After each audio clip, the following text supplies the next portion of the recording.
il a un enseignement qui détruit l'Église aujourd'hui. Un enseignement qui peut te faire ne plus respecter l'ordre établi de Dieu.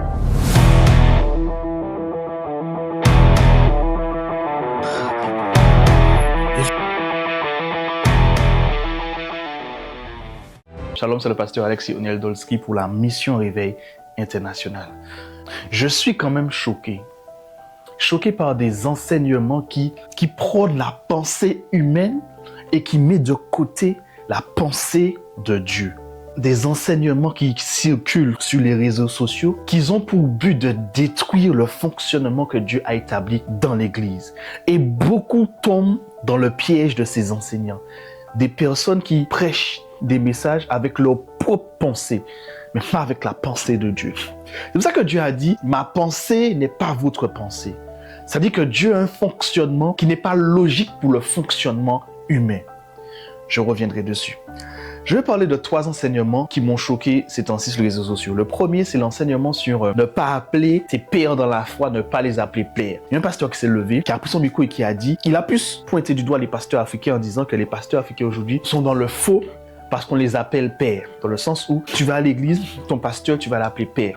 Celui qui te conduit dans la foi, tu vas l'appeler papa. Et le pasteur disait que c'est un faux enseignement, que ça ne vient pas de la Bible. Et il prend le verset qui dit, n'appelez personne père. Il prend juste ce verset-là et puis il dit, voilà le verset qui prouve qu'il ne faut appeler personne père. Mais d'entrée, si c'est un péché d'appeler quelqu'un père, nous tous là, on va en enfer. Tous. Absolument tous. Il n'y a pas un d'entre vous qui ne va pas en enfer par rapport à ce texte-là. Prenons nos textes. Matthieu 23, verset 9. À partir de là, il dit, et n'appelez personne sur la terre votre père, car un seul est votre père, c'est celui qui est dans les cieux. Verset 10.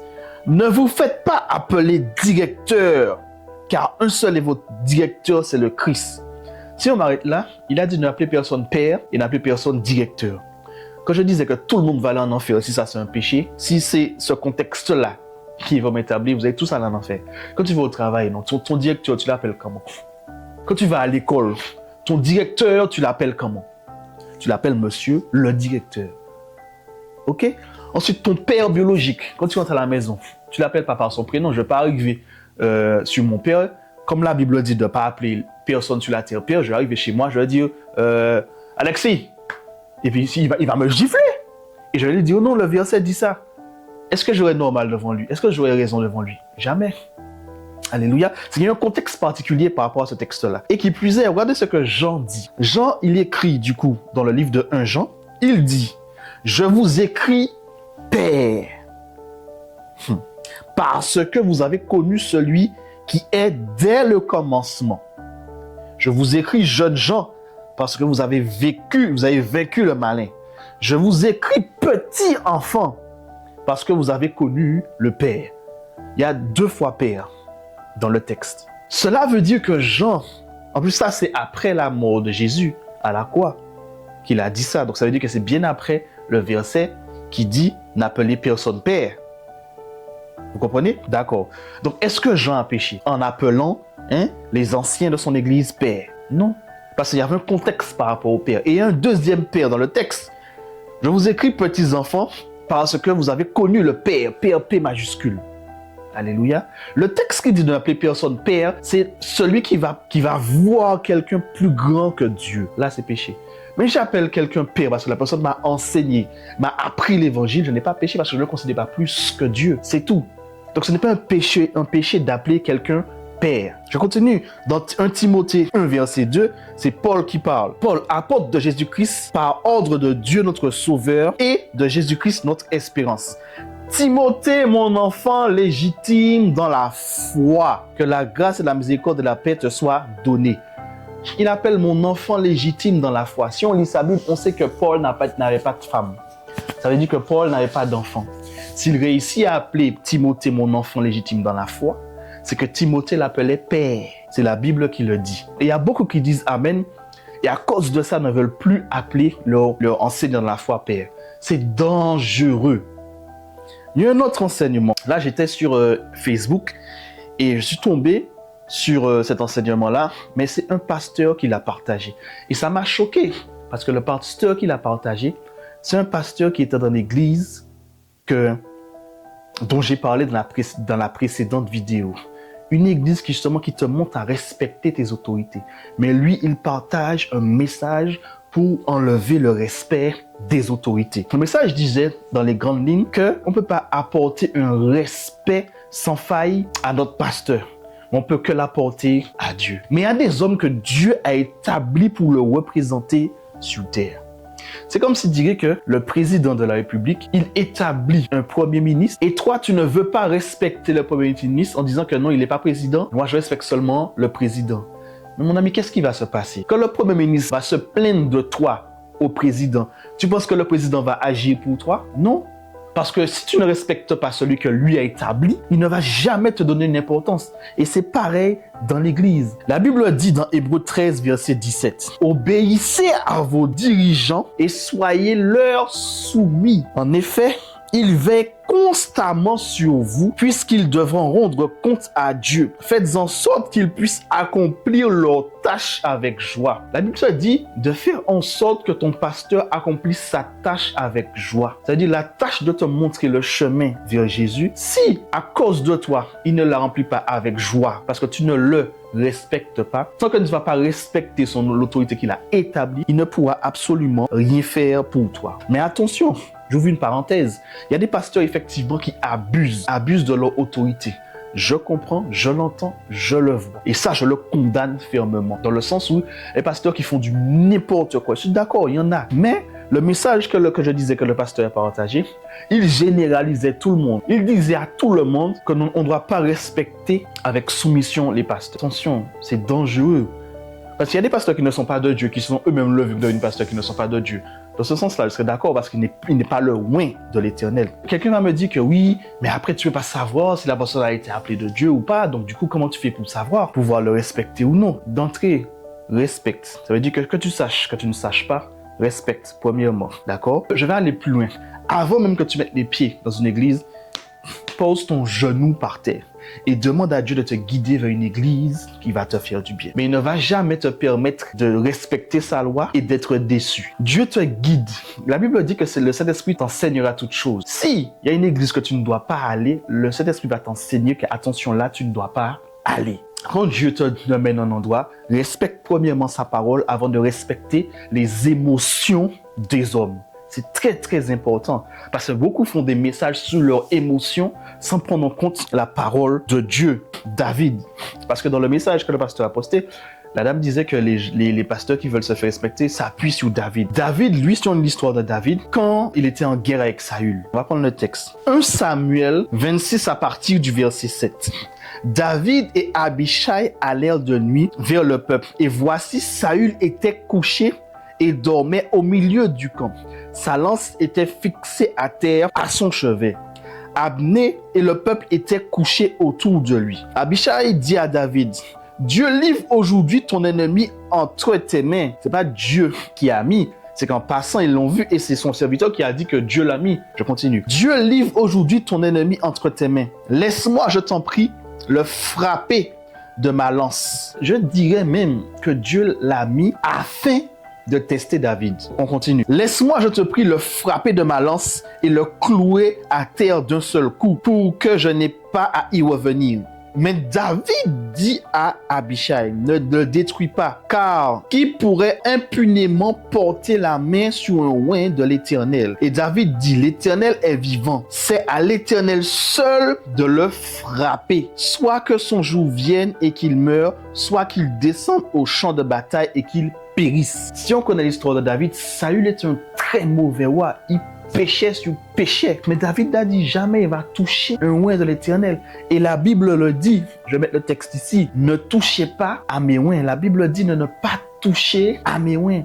Ça veut dire que Dieu, quand il choisit quelqu'un, il le choisit.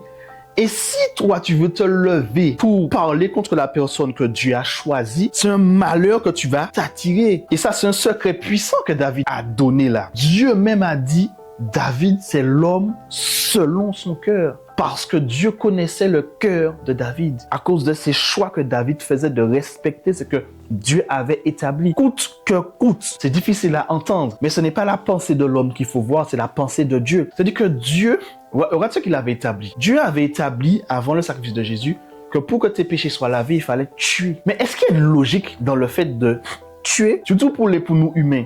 Est-ce qu'il y a une logique dans le fait de tuer pour que nos péchés soient pardonnés? Ça n'a aucune logique humaine.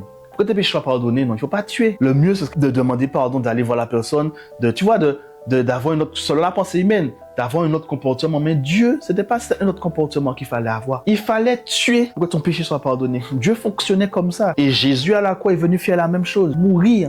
Et c'est la mort de Jésus à la croix qui a lavé ton péché aujourd'hui, qui fait que tu n'as plus besoin de tuer pour le péché. Ça, c'est la pensée de Dieu. Pourquoi vouloir prendre la pensée de Dieu et la descendre à la pensée humaine en disant que non, si quelqu'un a fait quelque chose qui n'est pas bon, même si c'est un pasteur, on ne doit pas le respecter. Faites attention, c'est grave. Je vais vous montrer notre texte. On va lire. C'est un peu long, mais on va lire. Nombre 12, versets 1 à 10. C'est un peu long. À partir du verset 1. Marie et Aaron parlèrent contre Moïse. On sait tous qui est Moïse. Moïse, c'est un homme qui a été choisi par Dieu, qu'on peut comparer à un pasteur aujourd'hui. Alors, Marie et Aaron parlaient contre Moïse au sujet de la femme éthiopienne qu'il avait prise, car il avait pris une femme éthiopienne.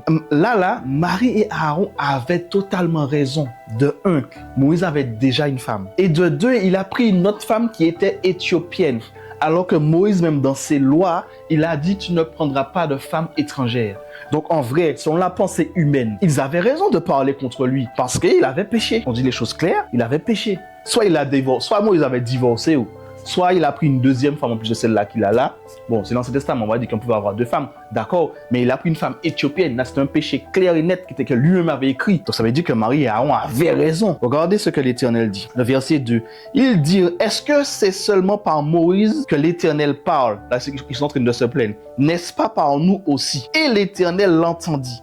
Or, Moïse était un homme fort patient qu'aucun homme sur la face de la terre. C'est-à-dire que Moïse avait entendu ce qu'il disait, mais les a laissés. Qu'est-ce que Dieu a fait? Verset 4. Soudain, l'Éternel dit à Moïse et à Aaron et à Marie, allez-vous toi dans la tente d'assignation. C'est-à-dire que leur murmure est monté aux oreilles de Dieu. Alors, dans la pensée humaine, ils avaient raison. Mais Dieu les a dit, allez dans la tente d'assignation. L'Éternel descendit dans la colonne de nuée et il se tient à l'entrée de la tente. Appela Aaron et Marie qui s'avancèrent. Verset 10. Et il dit, écoutez bien mes paroles. Lorsqu'il y aura un prophète, il dit, lorsqu'il y aura un prophète, c'est dans une vision que moi, l'Éternel, je me révélerai à lui. C'est dans un songe que je le parlerai. Ça veut dire que là, Dieu dit que s'il y avait quelqu'un, un prophète parmi vous, un prophète, c'est quelqu'un qui est quand même élevé. Dieu dit que moi, je vais parler à lui en songe. Là, Dieu parle de Moïse à partir du verset 8. Il dit, moi, l'Éternel, je lui parle bouche à bouche. Ça veut dire que Dieu parlait à Moïse. Nos pasteurs aujourd'hui, Dieu leur parle. Donc, je peux comparer nos pasteurs à Moïse. Ça veut dire que l'homme à qui Dieu va parler, il va l'établir sur une nation, sur un peuple, sur une église. Dieu met un point d'honneur à leur faire respecter. Et il dit, je me révèle à lui sans énigme. Et il voit une représentation de l'Éternel. Pourquoi donc n'avez-vous pas crainte de parler contre mon serviteur, contre Moïse? C'est-à-dire que Dieu lui demande, vous n'avez pas peur de parler contre lui alors que c'est mon serviteur, c'est moi qui l'ai établi. Vous n'avez pas peur. Et voici ce que l'Éternel fait. La colère de l'Éternel s'enflamma contre eux et il s'en alla. La nuée se retira dessus la tête et voici Marie était frappée d'une lèpre blanche comme la neige. Aaron se tourna vers Marie et voici, elle avait la lèpre. Marie avait la lèpre. Dieu les a punis parce qu'ils ont parlé contre Moïse alors qu'ils disaient la vérité. Dieu prend un point d'honneur à demander qu'on respecte ses oints. Peu importe la personne, peu importe ce qu'il a fait. S'il est oint de l'Éternel, ne te lève pas parler contre lui. C'est dangereux. Ce que tu peux faire, c'est prier pour lui. Tu vas commencer à dévier. Prie pour lui, parce que qu'est-ce que la Bible te dit? Ézéchiel 36, verset 26. Je vous donnerai un cœur nouveau et je mettrai en vous un esprit nouveau. J'ôterai de votre corps le cœur de pierre et je vous donnerai un cœur de chair. Ça veut dire que Dieu peut changer les cœurs des gens. Si tu vois que ton pasteur, sachant qu'il est loin, assure-toi déjà qu'il soit vraiment loin de l'Éternel. La Bible dit, vous les reconnaîtrez par leurs fruits.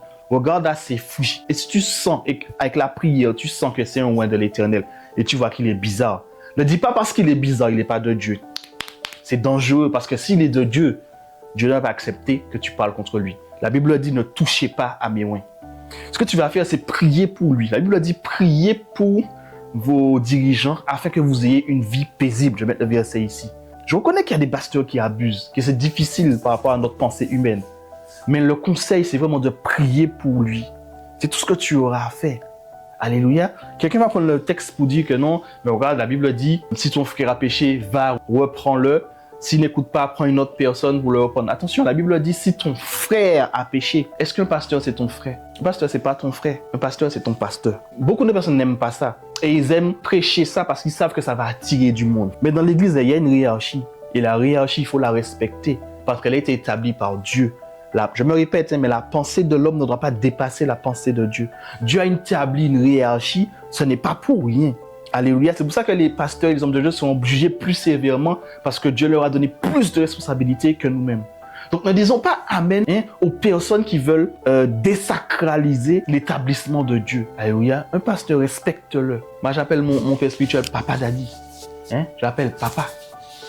Et je n'ai pas honte de le dire. Je sais pourquoi je le fais. Mais si demain, si je me lève un nom, maintenant je le considère comme moi, je l'ai appelé Jaurès.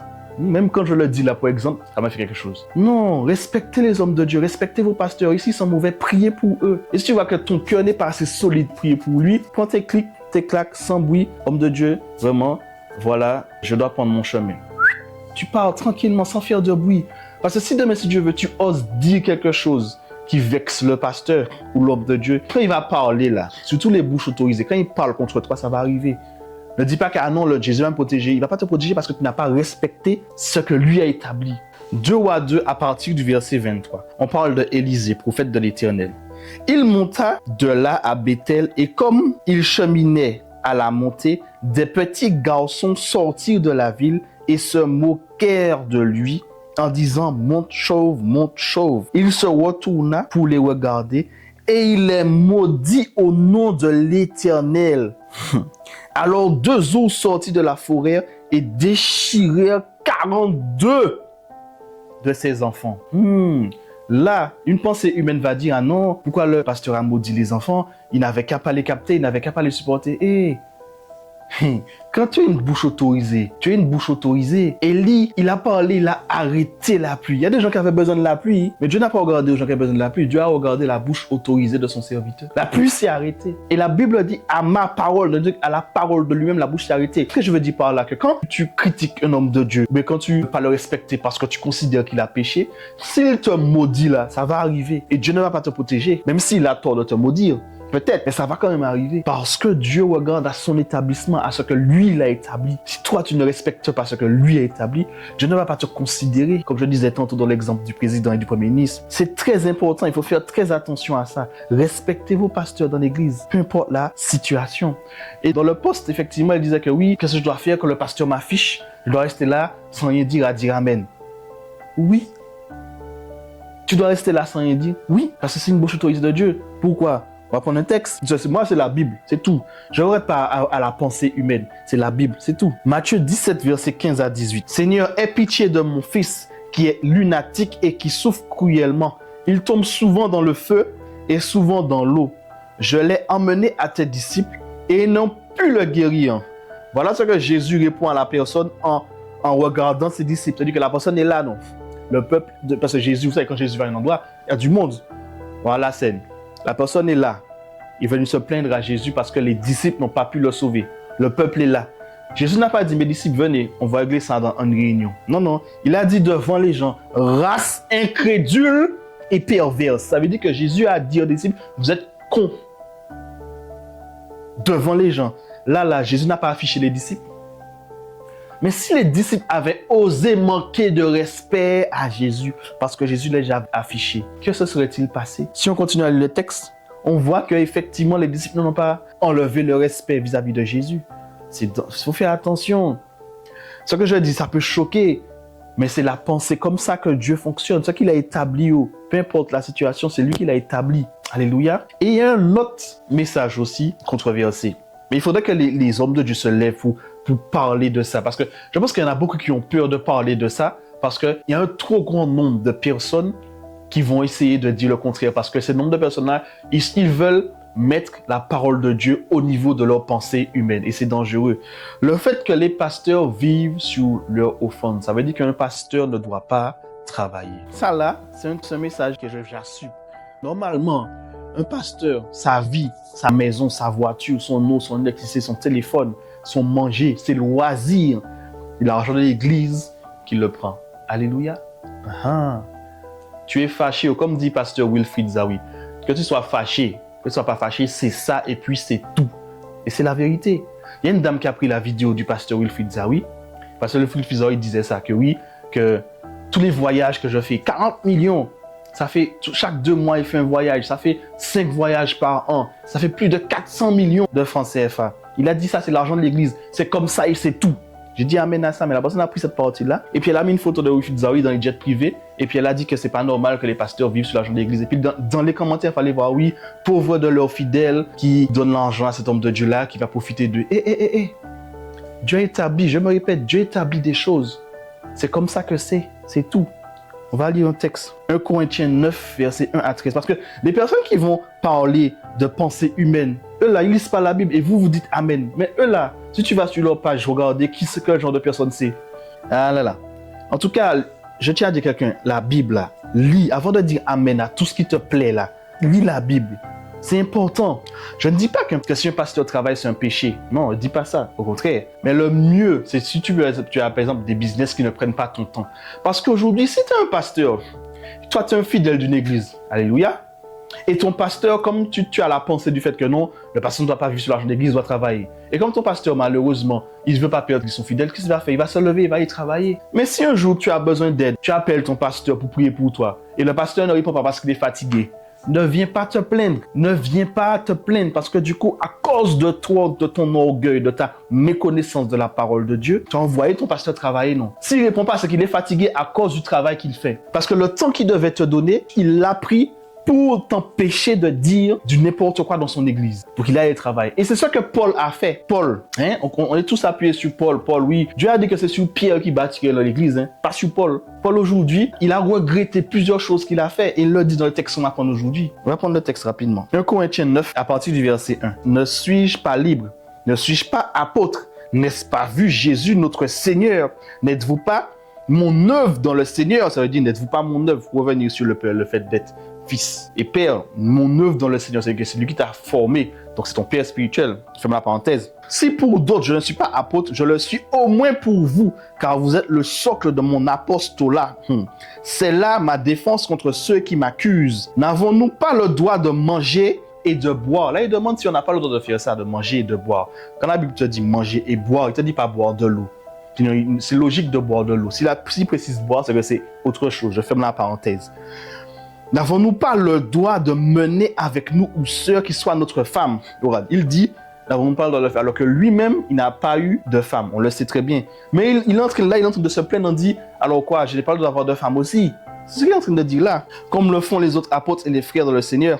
Ou bien, est-ce moi seul et Barnabas, n'avons-nous pas le droit de ne point travailler? Paul est en train de se plaindre du fait que lui aussi, il a le droit de ne pas travailler. Mais à cause de vous, à cause de ce que les pensées humaines sont en train de devenir, ah oui, il vit sur l'argent de l'église. À cause de ces pensées-là, Paul est allé travailler. Mais sinon, son droit, c'était de ne pas travailler. Il a le droit de ne pas travailler. Je continue. Dans le verset 9, 1 Corinthiens, car il est écrit dans la loi de Moïse, tu museleras point le bœuf quand il foulera le grain. Dieu se met-il peine des bœufs ou parle-t-il uniquement à cause de nous? Museler le bœuf, c'est du bête truc sur sa bouche quand il foule le grain pour ne pas que le bœuf puisse aussi manger le grain qu'il a fait. Continue. C'est à cause de nous qu'il a écrit ceci. Ça veut dire que c'est à cause des apôtres, des pasteurs que Dieu a écrit ceci. Dans le sens où que le champ que le pasteur va prendre soin, il a le droit aussi de manger dedans. Je continue. Oui, c'est à cause de nous qu'il a été écrit ceci. Qui laboure doit labourer avec espérance. Si tu as une église, tu prends soin de ton église avec espérance. L'espérance, c'est que l'église te donne ton dû. Celui qui foule le grain, foule avec l'espérance, doit y avoir part. C'est ce que la parole de Dieu nous dit ici. Un pasteur, il a le droit d'avoir part à ceux qui se ramassent dans l'église. C'est comme ça, c'est la Bible qui le dit. Si nous avons semé parmi vous les biens spirituels et une grosse affaire, si nous moissonnons vos biens temporels, si d'autres jouissent de ce droit sur vous, ce n'est pas plutôt à nous d'en jouir. Le pasteur a le droit de vivre avec les offrandes de l'église. C'est écrit là. Donc si un pasteur ne travaille pas et qu'il achète une belle voiture, il est à l'aise dans sa belle voiture, gloire à Dieu. Au contraire, ça revient au texte qu'on a lu tout à l'heure, qu'il va faire son service avec joie. Certains ne vont pas le comprendre parce qu'ils sont bornés par de faux raisonnements et mettent la parole de Dieu sur des raisonnements humains. Je répète ça parce qu'il faut que ça sonne dans votre esprit. Les raisonnements humains ne sont pas les raisonnements de Dieu. Oui, il a le droit de venir d'acheter un gros véhicule avec l'argent de l'église. C'est pour lui. Il y en a qui abusent, je suis d'accord. Je ne vais pas généraliser. Il y en a qui abusent, qui ne prennent pas soin de l'église. L'église a des vieilles chaises, il n'y a pas de climatisation, il n'y a pas d'instruments, il n'y a pas de bons micros, et puis eux, ils ont des grosses voitures, des grosses maisons. Ça, c'est pas bon, je suis d'accord. Je suis d'accord. Mais je dis aussi que les pasteurs des grandes églises, l'église a bien pris soin, que l'église ne manque de rien. Le reste de l'argent, là, en plus de garder bien sûr les factures de l'église, là, le reste de l'argent, c'est au pasteur.